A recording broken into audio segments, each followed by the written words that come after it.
Avez-vous entendu parler de la Hasbara? C'est le nom que donne Israël à sa stratégie de communication. Littéralement, le mot signifie explication en hébreu. Mais dans les faits, la Hasbara désigne une guerre de l'information menée sur les réseaux sociaux et dans les médias pour défendre coûte que coûte l'image d'Israël à l'étranger. Depuis le début de la guerre d'Israël à Gaza, une opération de désinformation massive a été lancée par le gouvernement israélien, avec pour objectif créer l'illusion d'un large soutien américain de la guerre contre Gaza. Selon le New York Times et Haaretz, 2 millions de dollars ont été investis dans cette campagne.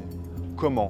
En créant des centaines de faux comptes sur X, Facebook et Instagram avec des dizaines de milliers d'abonnés. Ces comptes se faisaient passer pour des électeurs, des étudiants, des citoyens ordinaires, voire même des élus. Ils ciblaient principalement des parlementaires démocrates, notamment afro-américains. Ces faux profils publiaient des contenus soutenant la guerre d'Israël, des propos islamophobes, des messages anti-immigrants. Dans certains cas, ces comptes accusent même les musulmans du Canada ou des États-Unis de vouloir imposer la charia. Selon Meta et OpenAI, elle est liée à Stoic, une agence de marketing numérique basée à Tel Aviv. Et même si le ministre israélien des Affaires de la diaspora nie toute implication, les enquêtes montrent que cette campagne est alignée avec les priorités de l'État israélien. Cette fois, la cible principale, ce ne sont pas les réseaux sociaux israéliens, mais des législateurs américains. Des élus démocrates, souvent afro-américains comme Hakeem Jeffries ou Raphaël Warnock, ont été visés. L'idée, faire croire à un large soutien de l'opinion américaine pour Israël et tenter de peser directement sur les votes, les discours et les financements. Ce n'est pas une première.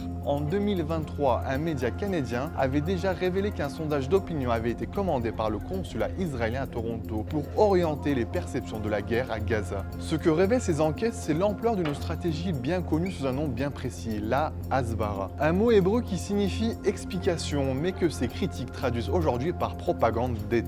Dans une époque où l'information circule à toute vitesse, ces campagnes montrent à quel point la guerre ne se joue plus seulement sur le terrain, mais aussi sur nos écrans et aussi dans nos fils d'actualité.